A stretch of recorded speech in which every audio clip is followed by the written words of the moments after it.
ले जाएगा, अपना वाला चलने दीजिए, है क्या? आवाज थोड़ा बढ़ा लेना भैया।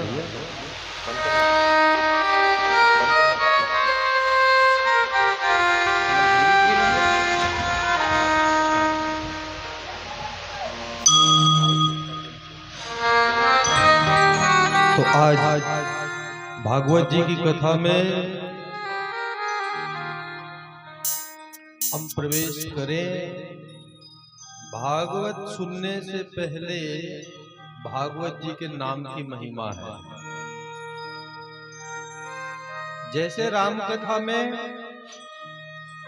राम जी से पहले राम नाम की बड़ी महिमा गाई गई है।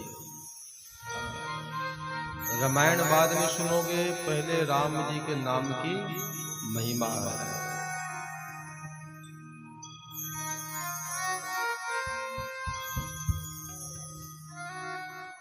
देखिए, राम और कृष्ण में जरा सा भी अंतर नहीं है भैया। राम जी के बारे में गोस्वामी जी ने मानस में लिखा है कि राम नाम को अंक है, सब साधन है सोम। अंक मिले द्विगुण होत। राम जी ऐसे अंक है। कौन से अंक है? मान लीजिए 0, शून्य। शून्य का कोई महत्व होता है क्या? है? 0 का कोई भी महत्व नहीं, लेकिन 0 के आगे 1 लगा दीजिए तो बन जाता है 10, और 1 लगा दीजिए बन जाएगा, और 1 लगाइए 1000, 10,000, करोड़, 10 करोड़। फोकट का है, जितना लगाना है लगाते जाइए।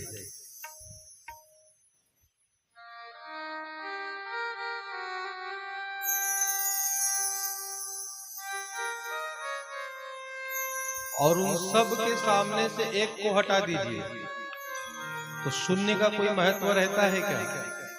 कोई नहीं। राम जी वैसे ही 1 अंक है। राम है तो सब कुछ सुलभ है, वैसे ही भगवान कृष्ण है। दोनों में कोई अंतर नहीं, और दोनों की कथा बस एक कथा जीवन जीने की कला सिखाती है, और एक कथा में केवल आनंद ही आनंद है। तो भागवत कथा सुनने से पहले भागवत जी के नाम की महिमा है। नाम है क्या? श्रीमद् भागवत महापुराण। सबसे पहले है श्री। श्री अर्थात लक्ष्मी। चाहिए कि नहीं सबको? महाराज बैठे बैठे पैसा आना चाहिए, ऐसी व्यवस्था हो जाए। हर किसी को लक्ष्मी की आवश्यकता है। टका ही परमं धर्मः, टका ही परमं तपः। पैसा है तो ही धर्म कर्म होगा। अरे भागवत करवा रहे हो, पंडित जी तो जैसे तैसे मान जाएंगे, अगल बगल वाले मानेंगे क्या? टेंट वाला मानेगा क्या? माइक वाला मानेगा क्या? बाजार में सब्जी लेने जाओ, सब्जी वाला मानेगा क्या? लगता है कि नहीं? धन है तो धर्म करोगे, और धन नहीं तो कहां से करोगे? लेकिन एक बात सत्य है, पैसा ही सब कुछ नहीं होता, लेकिन सब कुछ के लिए धन की आवश्यकता होती है।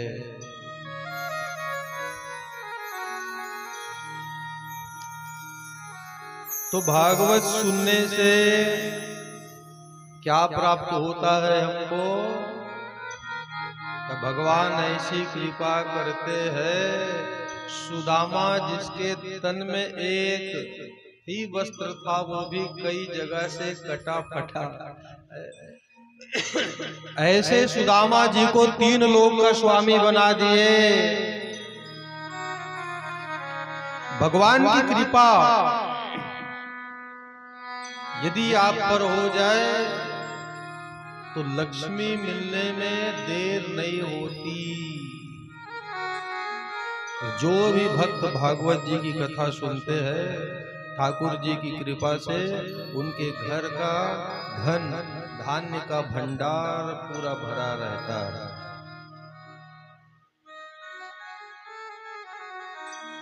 दूसरा, श्री जो शब्द है उसका एक अर्थ और निकलता है। श्री अर्थात यश और कीर्ति। जब आप भागवत सुने या भागवत करवाएं या भागवत कहने बैठे ना, तो आपकी यश और कीर्ति चारों दिशाओं में फैलने लगती है। लोग आपको साधुवाद ही देंगे, तिवारी जी बड़ा अच्छा काम किया आप।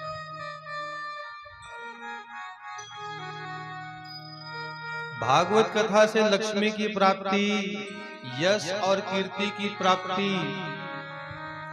तीसरा, पहले के घर गांव में जाओ तो हर घर के बाहर लिखा रहता था श्री, शुभ और लाभ। लक्ष्मी का चिन्ह है। श्री अर्थात महाराज जी घर में लक्ष्मी हो, पर कैसी लक्ष्मी हो, साथ में शुभ भी हो और लाभ भी हो, तब घर बढ़िया चलता है। लेकिन समय के साथ साथ लोगों की बुद्धि भ्रष्ट होते गई। लोग अपने अपने घर से श्री शब्द को हटाते गए। श्री के जगह लिखने लगे स्वागतम। पंडित जी आइए स्वागत है। अब वो स्वागत भी हट गए।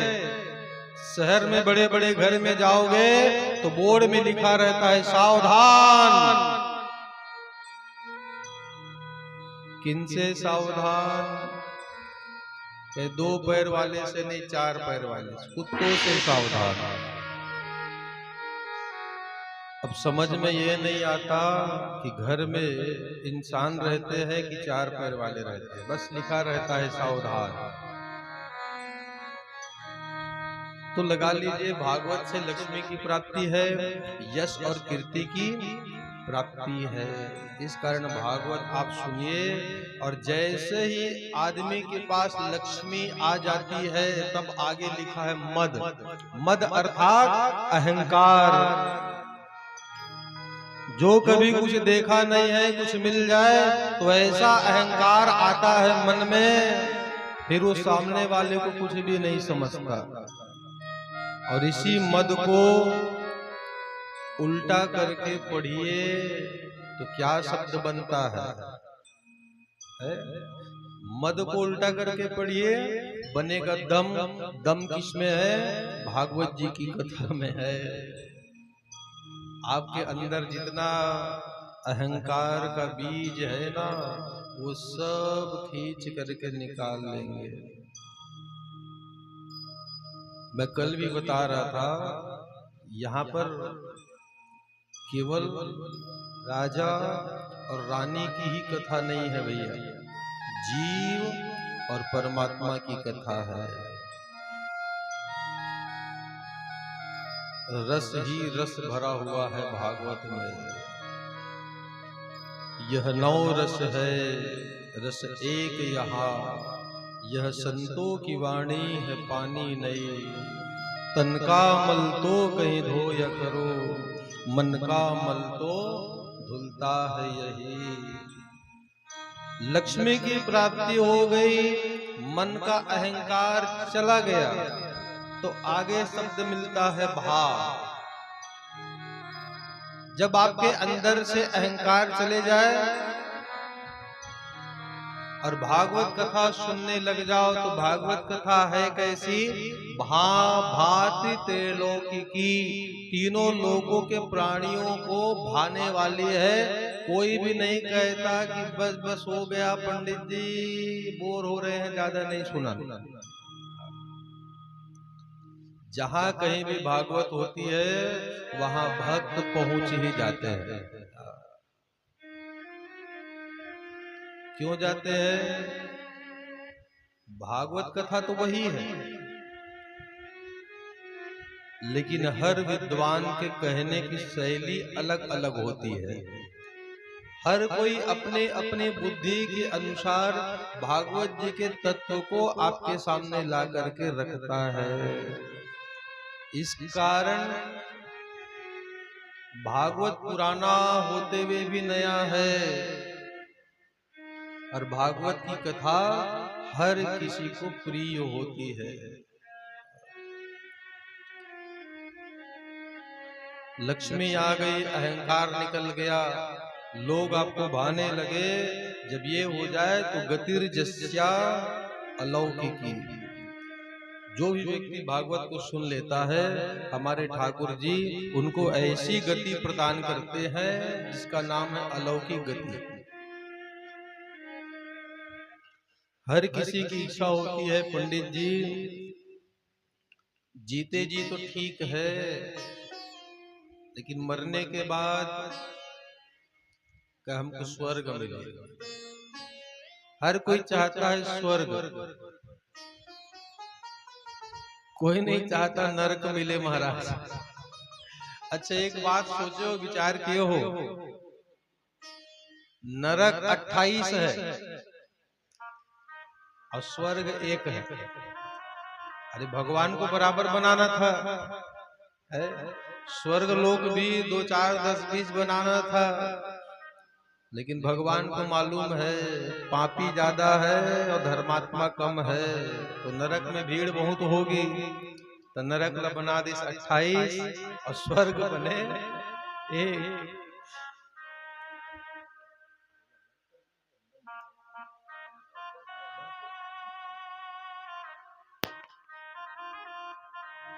तो स्वर्ग 1 है और हर कोई वहां जाना चाहता है, लेकिन कब तक रहोगे स्वर्ग में? जब तक पुण्य धन का बल है, और जैसे ही पुण्य की कमाई समाप्त हो देवता लात मार के भगा देते हैं। लेकिन भागवत कथा सुनने पर ऐसी गति प्रदान होती है कि सीधे भगवान जी के चरणों में स्थान मिलती है। फिर पुनरपि जननम और पुनरपि मरणम के चक्कर में जीव नहीं पड़ता भैया, डायरेक्ट मुक्ति हो जाती है। कथा भाग में सुनेंगे आप लोग,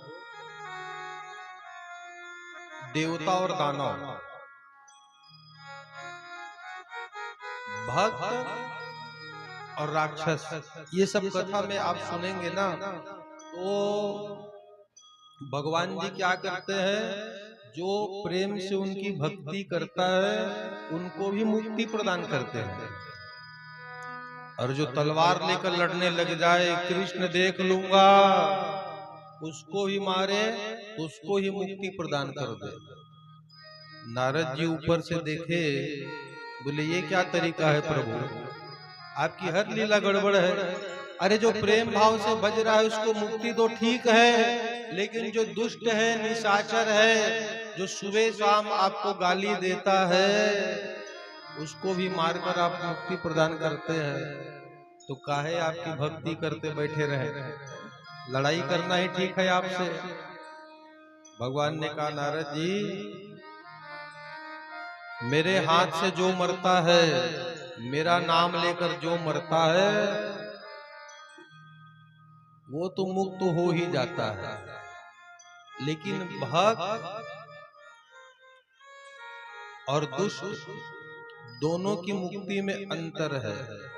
जो भक्त होता है एक बार चला गया तो दोबारा संसार में नहीं आता भैया, फिर पुनरपि जननम और पुनरपि मरणम के चक्कर में नहीं पड़ता। लेकिन जो दुष्ट भाव से, बैर भाव से भगवान जी को भजता है, का नारद जी उसकी गारंटी मेरी नहीं होती थी, हो सकता है कि दोबारा फिर से वो जन्म लेकर के आए। तो भागवत कथा से हमको अलौकिक गति मिलती है, सीधे प्रमोशन भगवान जी के चरणों में स्थान।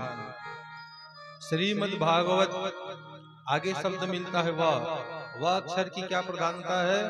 भागवत जी ही ऐसा ग्रंथ है जो सबको साथ में लेकर चलने को कहता है। वर्तनम सर्वधर्मेषु, किसी भी धर्म का खंडन नहीं करता है। गांव को, समाज को, देश को एक धागे में जोड़ने का काम भागवत जी की कथा करती है। इस कारण सबसे वजनदार शास्त्र है। ब्रह्मा जी भी तराजू में जब तौले, एक और भागवत जी को रखे और एक और 4 वेद, 6 शास्त्र, 17 पुराण जितने भी है उन सब को रख दिए, लेकिन तिल भर भी भागवत का भार उठा ना पाए। और ऐसी कथा को जो सुन लेता है, श्रीमद् भागवत, त शब्द का क्या अर्थ है? तरण्यम भवसागरम, फिर वो भव सागर से जीव तर जाता है। कैसे तरता है? गोस्वामी जी ने मानस में लिखा है ना, सादर सुमिरन जे नर करहि, गोपद इव भव सागर तरहि, सादर सुमिरन। जो प्रेम से भगवान जी के नाम का आश्रय ले, भागवत कथा का आश्रय ले, उतर जाता है। गोपद, अभी बरसात के दिन में गौ माता चलती है तो उनके चरण चिन्ह कितना बड़ा होता है? छोटा सा। पार करने में कितना समय लगेगा? कि सेकंड भर का समय नहीं लगता। वैसे ही जीव की गति हो जाती है। उसके बाद है महा। महा अर्थात बड़ा। भागवत महापुराण सभी शास्त्र और पुराणों में सबसे बड़ा है। अंतिम शब्द मिलता है पुराण। श्रीमद् भागवत महापुराण। पुराण शब्द की महिमा व्याकरण में पूरा अव्यय धातु में ड प्रत्यय करने पर पुराण शब्द की उत्पत्ति होती है। पुराण अर्थात पुराना। पुराना होते हुए भी नया कैसे है? पुराना कपड़ा लोग निकाल करके फेंक देते हैं, किसी को दे देते हैं, वो काम नहीं आता। लेकिन कई हजारों वर्ष पुराना भागवत महापुराण काम ही आ रहा है।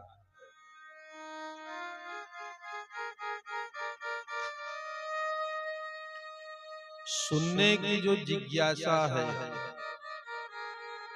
बोलने की जो उत्सुकता है, वो कभी कम नहीं होती।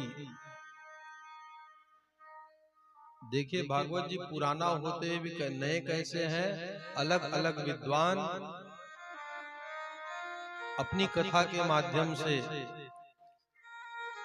हर किसी ब्राह्मण की कथा सुनने आप जाएंगे ना, तो कुछ न कुछ नया सुनने को मिलेगा आपको। इस कारण पुराना होते हुए भी भागवत जी नए हैं। बोले भागवत महापुराण की जय। राधे राधे बोलना पड़ेगा, आवाज नहीं आती आपको। राधा के बिना भागवत अधूरा है। इस कारण जब हो तो प्रेम भाव से राधे राधे। तो पुराण कितने हैं भैया अपने पास? है 18 पुराण।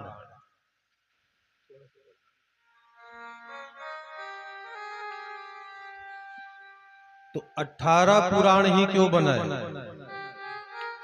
19 पुराण बना देते या 17 पुराण बना देते, ये भी एक सोचने का विषय है। तो हमारे जो पुराने व्यास जी थे ना, उनसे बड़ा बुद्धि और किसी के पास नहीं। जो गणेश जी को भी विस्मृत कर दे, वो व्यास जी की बुद्धि है। 18 ही क्यों रखे? उसका कारण था 18 का अंक है पूर्णांक का अंक। कैसे है? 8 और 1 कितना होता है? 8 और 1 जी 9। 9 से बड़ा कोई अंक नहीं है। इसको पूर्णांक की संज्ञा दी गई है। 9 ही एक ऐसा अंक है, उसको जितना बार आप गुणा करते जाइए 9 का 9 ही आएगा। ना एक अंक आगे होगा, ना एक अंक पीछे होगा। 18, 8 और 1 9, 27, 7 और 2 36, 6 और 3 45, 5 4 और 8 को करते जाइए। 8, 16, 6 और 1 अंक कम हो गया या एक अंक बढ़ जाएगा। पूर्णांक को लेकर के ही 18 पुराण की रचना की गई है। तो हम लोग जिस प्रदेश में रहते हैं, इसका नाम है क्या? हमारे प्रदेश का नाम है क्या जी? छत्तीसगढ़िया सबले। हमारे प्रदेश का नाम है छत्तीसगढ़। ये भी पूर्णांक में है। 6 और 3, चाहे इसको छत्तीसगढ़ कहो या पलट करके 63गढ़ बना दो, पूर्णांक में ही रहेगा। छत्तीसगढ़ की बहुत बड़ी महिमा है। यहाँ रहते हो तो छत्तीसगढ़ की महिमा को आपको और हमको समझना चाहिए। सबसे बड़ी महिमा है क्या? छत्तीसगढ़ को मां शब्द से संबोधित किया जाता है कि नहीं? छत्तीसगढ़ महतारी। और किसी प्रदेश को मां की उपमा नहीं मिली है। जैसे भारत हमारी माता है, उसी तरह छत्तीसगढ़ को भी मां शब्द से संबोधित किया गया है। और जिस माँ के आंचल में, जिस माँ के गोद में बेटा बैठा हो, उसके बाप की भी हिम्मत नहीं कि खींच करके उनको कुछ सजा दे दे। इस कारण छत्तीसगढ़ सुरक्षित है। ना यहाँ बाढ़ आता, ना भूकंप आता। यूपी बिहार जाओ, 1 घंटा पानी ना गिरे भैया, गांव के गांव बह जाते हैं। लेकिन छत्तीसगढ़ में आप माँ के आंचल में है तो कितने सुरक्षित है। न कभी आंधी, न कभी तूफान, न लगातार यहाँ पे बाढ़ आती है, न भूकंप आती है। क्यों भैया? क्योंकि हम सब माता की गोदी में बैठे हैं। इस कारण छत्तीसगढ़ के वासी बड़े सुरक्षित है। जैसे छत्तीसगढ़ माता की महानता है, उसी तरह जितने बच्चे रहते हैं छत्तीसगढ़ में, हम सब माँ के बेटे ही है ना, तो उनकी भी महानता है। कहना पड़ता है ना, छत्तीसगढ़िया सबले बढ़िया। अब कैसे सबले बढ़िया? जतका छत्तीसगढ़ के रहने वाला है, सब पे हाथ मांगने वाला नहीं होता, सबका हाथ देने वाला होता है। ये बड़े दयालु होते हैं। यूपी बिहार के आदमी यहाँ आके बस जाए, पूरा जीवन निकल जाए, उनको फर्क नहीं पड़ता है। लेकिन आप 2 दिन से ज्यादा वहां नहीं रह सकते। चारों तरफ लूट खसोट मची हुई है उधर। लेकिन यहाँ के जो छत्तीसगढ़िया जो लोग होते हैं वो बड़े दयालु होते हैं। और सबसे मीठी कोई भाषा होती है तो वो छत्तीसगढ़ की ही भाषा है। छत्तीसगढ़िया सबले बढ़िया। और छत्तीसगढ़ की भाषा भी सबसे, लेकिन छत्तीसगढ़ का जो भाषा है उसमें भी थोड़ा थोड़ा अंतर है। बिलासपुर राज्य में अलग छत्तीसगढ़ी, रायपुर में अलग, और धमतरी में थोड़ा अलग। बिलासपुर वाले कोई है इधर? बिलासपुर जाओगे ना तो वहां का भाषा में सम्मान और प्रेम छुपा होता है। वहां किसी से बात करना हो तो संबोधन बड़ा प्यारा रहता है। कब आए हो महाराज, आप मन है। उसमें तू शब्द नहीं रहता है, आप शब्द जुड़ जाता है। बिलासपुर जाओगे तो आहू खाहू बैठ के जाहू, टोका मोका, ऐसा वो तरफ चलता है। रायपुर राज्य में खड़ी भाषा है, आनगा बैठ ले महाराज, ऐसा लगता है कोई डंडा मार दिया। लेकिन फिर भी हमारी भाषा है, मातृभाषा तो बड़ी प्यारी है। और छत्तीसगढ़ की भाषा ही ऐसी है जो संस्कृत से थोड़ा थोड़ा मिलती जुलती है। जैसे हिंदी में चूहा घर घर आता है नहीं, चूहा छत्तीसगढ़ी में क्या कहते हो? मुसवा। और संस्कृत में मूसकह, मुसवा और मूसकह ये दोनों बिल्कुल लगे हुए। किसी को मारना है तो क्या कहोगे छत्तीसगढ़ी में? ला तोयला हकन तो रे। और संस्कृत में क्या कहोगे? हनन करना अर्थात मारना। लेकिन कई भाषा ऐसी है छत्तीसगढ़ में जो मर्यादा को भी लांघ देती है।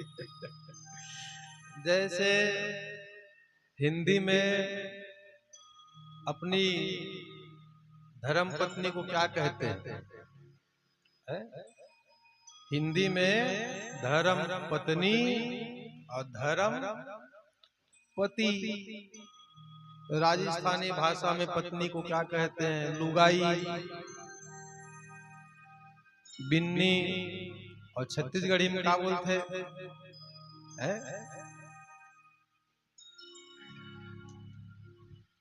क्या बोलते हैं जी? अपन घर वाली क्या बोलते छत्तीसगढ़ी में? जानते सब है ना, यहाँ माइक से बोल सकते ना आप कान से सुन सकते। हमारे रायपुर में एक साग बेचैया रहा है जी। अब वो साग बेचैया तोतरा ठेला धर के साग बेचे लावे ना, तो तोतरा भाषा में आलू लो, भाता लो, लौकी कहना है तो लौकी कहलनी है। वो घर घर जाके लौकी लो। तो थोड़ा सा मर्यादा लांग देती है, फिर भी प्यारी है। धन्य है छत्तीसगढ़ और धन्य है छत्तीसगढ़ महतारी। छत्तीसगढ़ की महिमा है क्या? ये माँ की उपमा है और माताओं की नगरी भी है। उत्तर दिशा में आप जाएंगे तो उत्तर में कौन सी माता विराजमान है? यहाँ उत्तर जाइए तो रतनपुर महामाई है कि नहीं? दक्षिण में जाएंगे तब दंतेश्वरी महामाई। पश्चिम में जाओगे तो डोंगरगढ़ महामाई। और पूर्व दिशा में बागबाहरा में चंडी महामाई है। छत्तीसगढ़ पूरी माताओं की नगरी है। इस कारण माताओं के आंचल में बैठ करके हम लोग सुरक्षित है। राधे राधे बोलना पड़ेगा। तो छत्तीसगढ़ भी पूर्णांक में है। अब कथा में प्रवेश करें। जैसे ही आप भागवत का ग्रंथ खोलेंगे उसमें पहला श्लोक लिखा होता है, सच्चिदानंद रूपाय विश्वोत्पत्त्यादि हेतवे तापत्रय विनाशाय श्री कृष्णाय वयं नमः। भागवत में सबसे पहले भगवान श्री कृष्ण का ध्यान किया गया है। भगवान जी का स्वरूप है कैसा? सच्चिदानंद रूपाय, सत्य चित आनंद,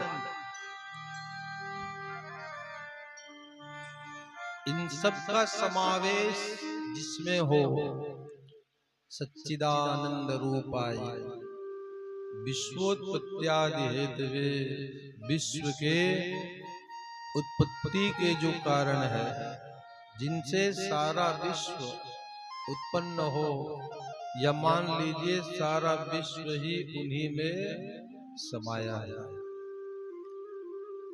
क्योंकि विराट रूप की जब कथा सुनेंगे तो भगवान जी के एक एक रोम रोम में करोड़ों करोड़ों ब्रह्मांड छिपे हुए हैं। तापत्रय विनाशाय, 3 प्रकार के ताप को जो नष्ट कर दे, ऐसे भगवान कृष्ण को मेरा प्रणाम है। भागवत जी में टोटल 12 स्कंद है, 18,000 श्लोक है। प्रथम स्कंद की कथा पर वेद व्यास जी का मंगलाचरण है।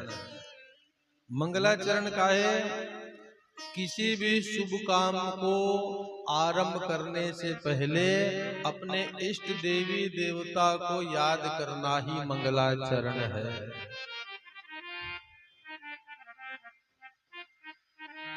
व्यास जी भी याद किए, किनको याद किए हैं?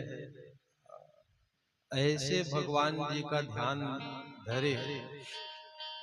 श्लोक लिखा है कि जन्मादस्य यतोन्वयादितरतः चार्थेश विज्ञेश्वरा तेने ब्रह्म हृदय आदि कवये मुह्यन्ति यत् सूर्यः। जो जन्म से अजन्मा है। देखिए भगवान जी का न कभी जन्म होता न कभी वो मरते।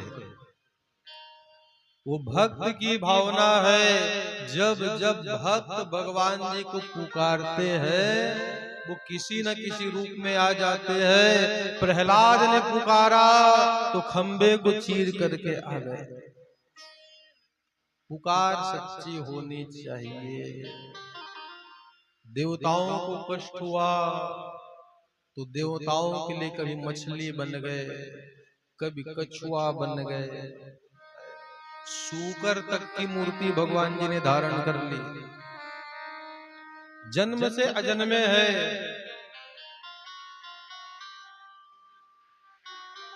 जिनका ध्यान करते करते, जिनकी लीलाओं का ध्यान करते करते ब्रह्मा जैसे आदि कवि भी मुह्यन्ति यत् सूर्यः, जिनके लीलाओं पर इनकी बुद्धि भी काम ना करे। आगे कथा पर सुनेंगे ब्रह्मा जी को भी मोह हो गया था कि यही भगवान ओरिजिनल है कि डुप्लीकेट है।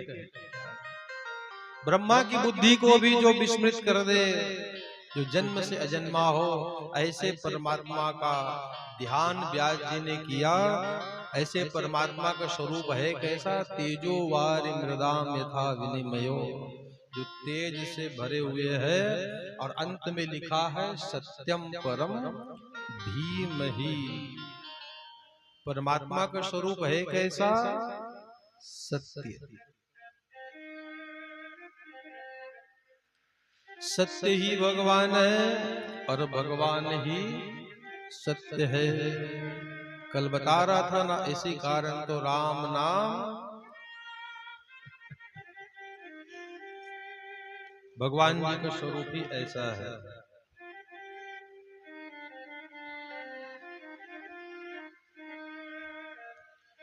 सुंदर ऐसे भागवत जी को एक फल की उपमा दी गई है। कैसा फल है भागवत जी का? रसदार फल।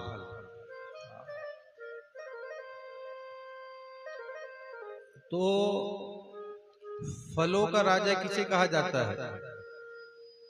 फलों में सबसे अच्छा फल कौन सा है भाई? है? फलों का राजा आम को कहा जाता है, क्योंकि आम में इतना रस होता है, बस पीते जाओ, और जैसे ही रस खत्म हुए, गुठली और छिलका आए तो लोग निचोड़ करके फेंक देते हैं। लेकिन भागवत जी एक ऐसा रसदार फल है कि ना इसमें त्याज्य अंश कुछ भी नहीं है, गुठली छिलका कुछ भी नहीं है, रस ही रस भरा है। पीवत भागवतम। और जिस फल को तोता यदि चख ले तो लोग देखकर जान लेते हैं कि बड़ा मीठा होगा, तोते ने चखा है। भागवत रूपी फल को किसने चखा? सुखदेव रूपी तोते ने। और जो ही सुखदेव जी ने चखा है, भागवत जी का फल बड़ा रसदार और बड़ा मीठा हो गया है। भागवत जी में लिखा है कि निगम कल्पतरोर गलितम फलम। निगम अर्थात वेद रूपी वृक्ष का पका हुआ फल है। इस कारण तो संतों ने कहा है, पीवत भागवतम रसमालयम।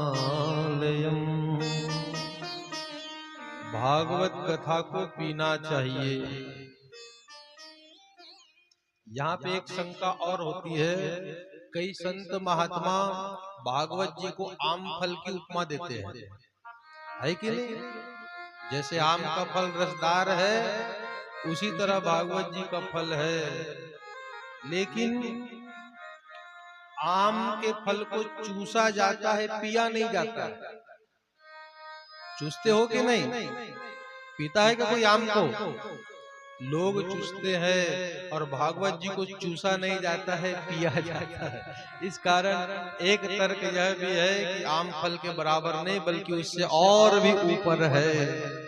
वहां पीवत भागवतम लिखा है, चूसत भागवतम नहीं लिखा है।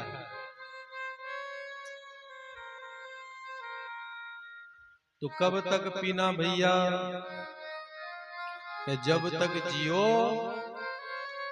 तब तक पियो। उससे और आगे बढ़ जाइए, जीने की कौन कहता है, मरने के बाद भी पियो। धुंधकारी पिया कि नहीं? धुंधकारी भागवत जी की कथा रसपान किया और मुक्त ही हो गया है। इस कारण तो पीवत भागवतम रसमालय।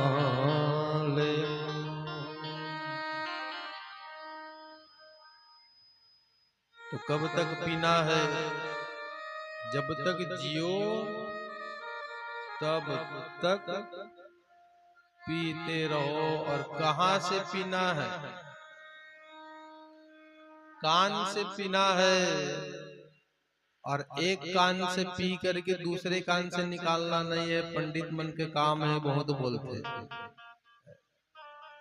एक कान से पी करके सीधे हृदय में ले जा करके देखिए कथा, तभी आपका सुनना सार्थक होगा। जो कथा हम आपको बता रहे हैं आप कान से सुने और दिमाग से वो कथा की झांकी आपके सामने झलकती रहे और एक एक रुआ रुआ आपका खड़ा होता रहे, तब कथा सुनना और कथा कहना सफल होता है।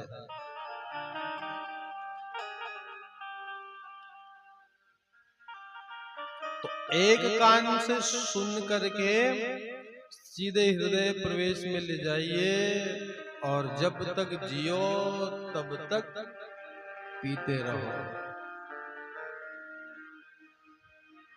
पीने वाले भी नारा देते हैं ना, जब तक जियो तब तक पियो। हम भी देते हैं, जीता जी कौन कहता है, मरने के बाद भी पी लीजिए। हम पीते हैं सत्संग का प्याला, हम पीते हैं सत्संग का प्याला, ये अंगूरी मदिरा नहीं है।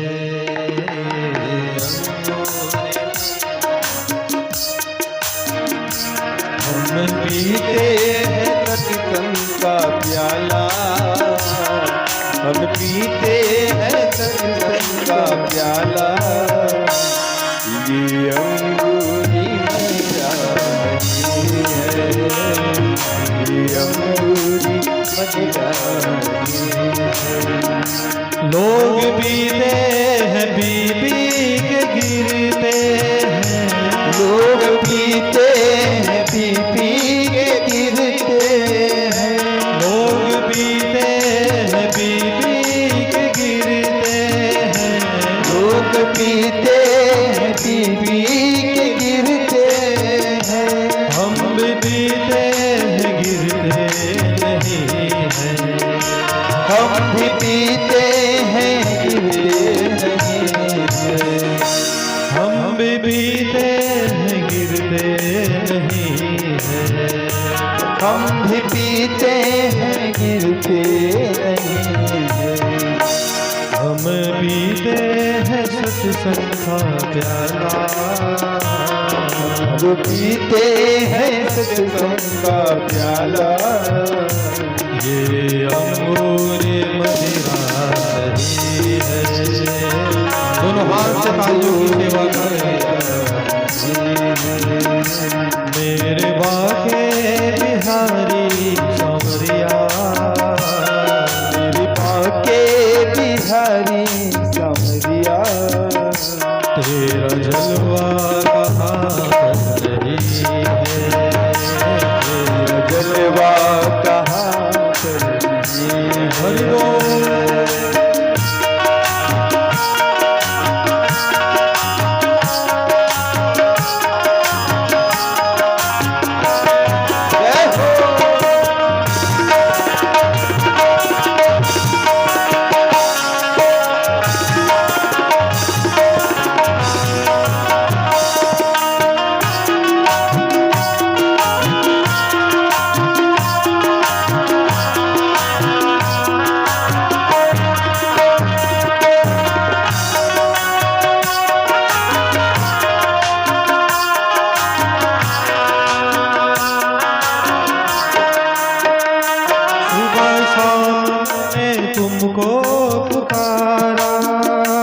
सुबह शाम मैंने तुमको पुकारा, सुबह शाम मैंने तुमको पुकारा, सुबह शाम मैं तुमको पुकारा। तेरे नाम कली के सहारा, तेरा नाम कली के सहारा, तेरे नाम कली के सहारा, तेरा नाम कली के सहारा। तेरे भक्तों ने जब भी पुकारा, तेरे भक्तों ने जब भी पुकारा, तेरे भक्तों ने जब भी पुकारा, तेरे भक्तों ने जब भी पुकारा, तेरे आने में देरी नहीं है, तेरे आने में देरी नहीं है।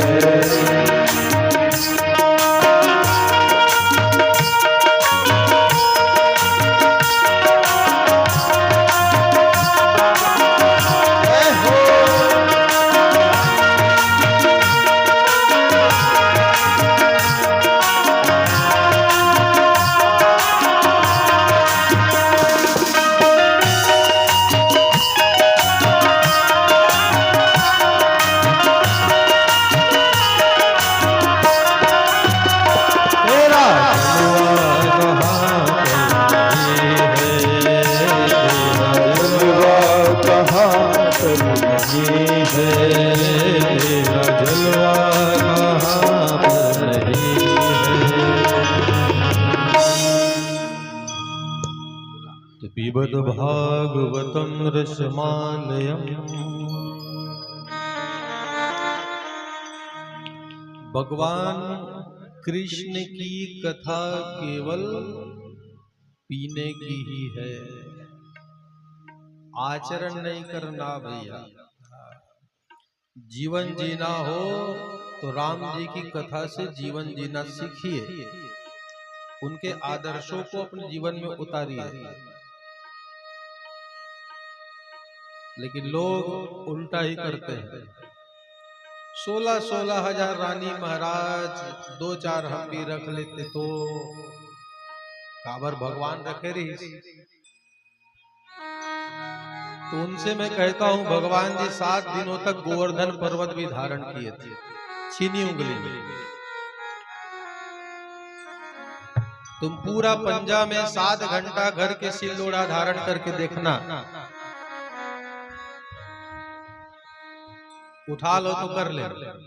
भगवान की बराबरी कभी नहीं करना चाहिए। राधे राधे। अब यहां से कथा आरंभ होती है। नैमिषे निमिषा क्षेत्र है, ऋषियः शौनकादयः, सत्रम स्वर्गाय लोकाय सहस्त्र सममासता। भगवान जी के जाने के बाद कलयुग का आगमन, कलयुग में पाप बढ़ने लगा। जितने संत थे, ऋषि महात्मा, सब एक स्थान पर एकत्रित हुए। एकत्रित होकर के चर्चा करने लगे, भाई अब आगे क्या करना।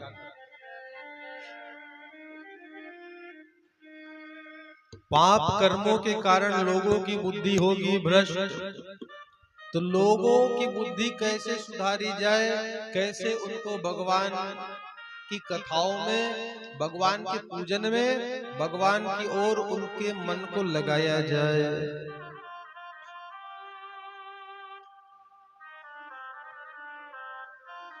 तो सारे संत महात्मा मिलकर के चर्चा करने लगे।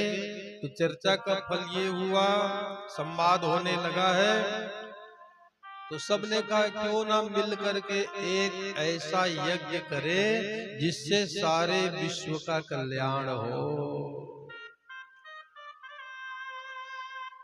ब्राह्मण साधु संत जो भी पूजा पाठ करते हैं उसमें स्वार्थ नहीं छुपा होता है। तिवारी जी चाहते तो ये सब खर्चा ना करके घर में एक कमरा में भी ये कथा कह सकते थे, लेकिन कोई भी ब्राह्मण ये नहीं चाहेगा कि मेरे ही माता का कल्याण हो, पूरा गांव मेरा है, सबका कल्याण हो जाए।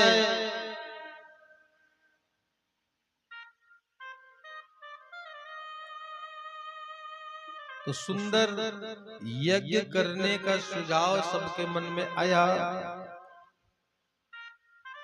यज्ञ का सुझाव तो आ गया, अच्छी बात है, लेकिन स्थान विशेष के लिए लड़ने लगे कि कथा कहाँ पे होनी चाहिए, कहाँ कराना चाहिए कथा जी।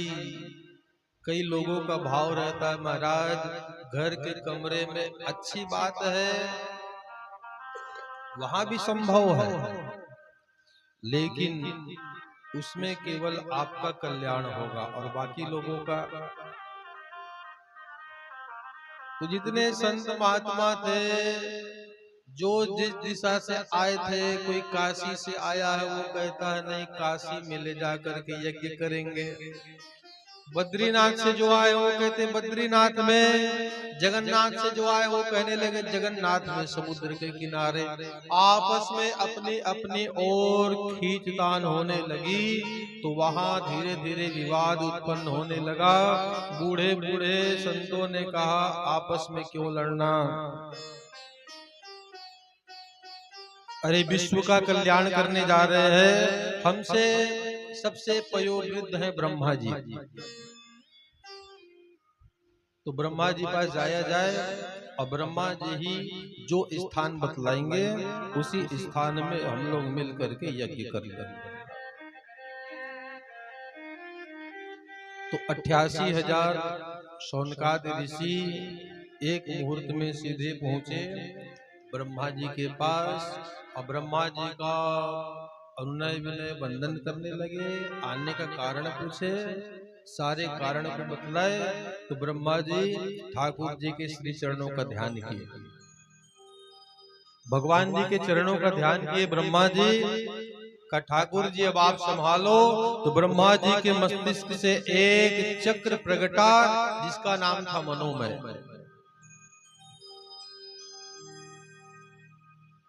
सनकादि ऋषियों को कहा इस चक्र के पीछे पीछे जाओ और ये चक्र जहां पे जाकर गिरेगा उसको ही नया तीर्थ मान लेना और उसी जगह जाकर के आप यज्ञ आरंभ कर देना। वो चक्र इतना तेज से भरा था और तीव्र गति से घूम रहा था। 88,000 शौनकादि ऋषि पीछे पीछे, वो चक्र आगे आगे, 3 लोक को लांघते हुए सीधे आए मृत्यु लोक। और मृत्यु लोक में एक विशेष स्थान पर वो चक्र जाकर के गिर गया, भयंकर विस्फोट हुआ है और वही एक सुंदर नए तीर्थ का निर्माण हो गया जिसका नाम पड़े नैमिषारण्य तीर्थ। नैमिषारण्य तीर्थ की बड़ी महिमा है। आज भी आप वहां चले जाइए, जिस वृक्ष के नीचे बैठ करके सूत जी महाराज, सुखदेव जी महाराज कथा सुनाए थे, उस वृक्ष के आसपास आप बैठ जाएंगे, आंख मूंदिए समाधि लग जाएगी। ऐसा तीर्थ है, कभी जाकर के देखना, भगवान जी की पूजा करना, ध्यान माला जप ऐसा करके देखना, डायरेक्ट समाधि लगती है, सीधे भगवान के चरणों में ध्यान चली जाती है। वो है नैमिषारण्य तीर्थ।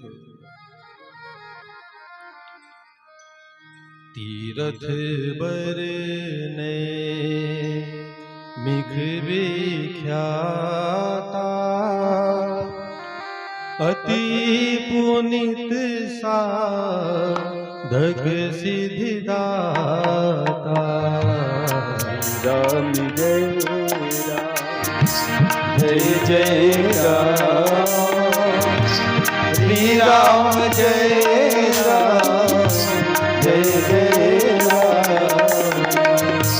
तीरथ बरने मिघ विख्याता, अति पुनित साधक सिद्धिदाता।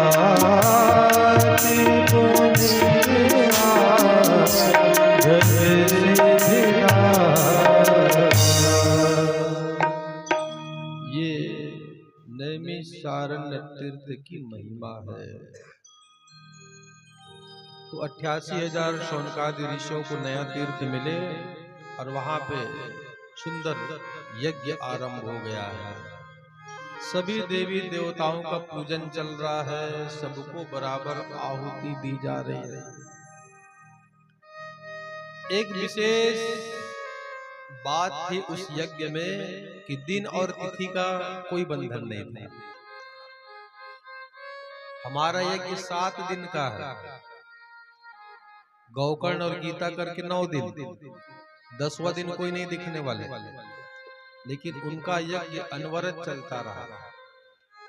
कब तक चला है? 10,000 वर्ष तक लगातार स्वाहा स्वाहा, न समान की कमी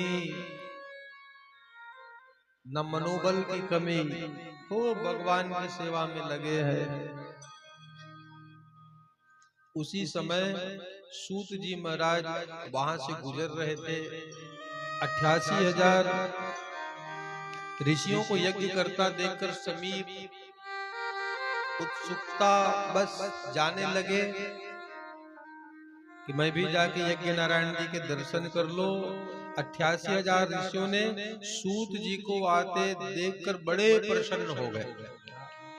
एक एक करके सब अपने अपने स्थान से खड़े होकर के कोई फूल, कोई गुलाल, कोई इत्र, कोई अबीर लेकर खूब स्वागत करने लगे। आइए आइए महाराज, आप ही का इंतजार था। तो इतना स्वागत सत्कार क्यों? जितने ऋषि महात्मा थे सब जानते हैं हम तो कर्म कांड के विद्वान है, पूजा पाठ अच्छा करा लेते हैं, लेकिन जो ये आ रहे हैं ना, ये कथाकार है, पुराण शास्त्र के मर्मज्ञ है। अक्सर देखना कोई कोई महाराज की कथा कहने की शैली इतनी अच्छी होती है कि लोगों को उठने का मन भी नहीं करता है। महाराज बोलते रहो, बस इधर उधर ध्यान नहीं जाता। और कई लोग ऐसी कथा बोलते हैं कि आधा घंटे के बाद ये आदमी टरकंतम कुशलम भवेत्, एक एक करके भीड़ कम होने लग जाती है। इस कारण बार बार मैं कहता हूं, कभी भी कथा सुननी हो तो अच्छे वक्ता का चयन करना चाहिए। और ब्राह्मणों के लिए भी है, जब तक आप पूरी तरह से पक ना जाओ गद्दी में जाके नहीं बैठना। आजकल बस होड़ लगी है, भागवत गद्दी में बैठना है, आए चाहे ना आए।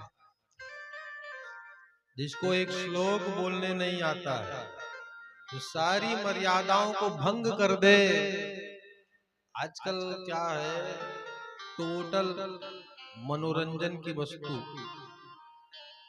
जो पब्लिक को जितना रिझाएगा, जो पब्लिक को जितना हंसाएगा और जितना नचाएगा, वही बड़ा महाराज कहलाएगा।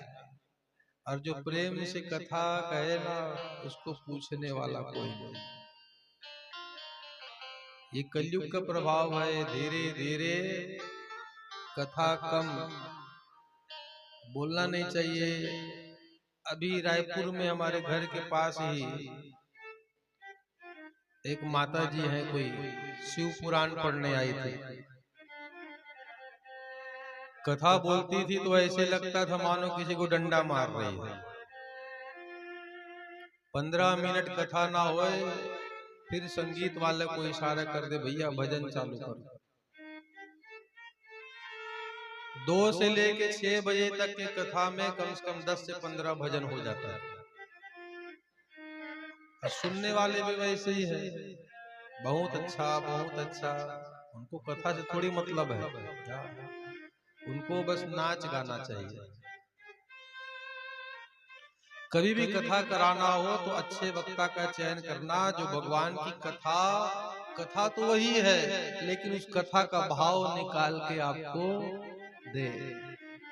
88,000 ऋषियों को मालूम है ये कथाकार है। इस कारण अपने अपने जगह से उठकर खूब सम्मान किए और सीधे ले जाकर उच्चासन पर बैठाल दिए। महाराज आपकी जय हो। बोले क्या कर रहे हो? विश्व कल्याण के लिए यज्ञ।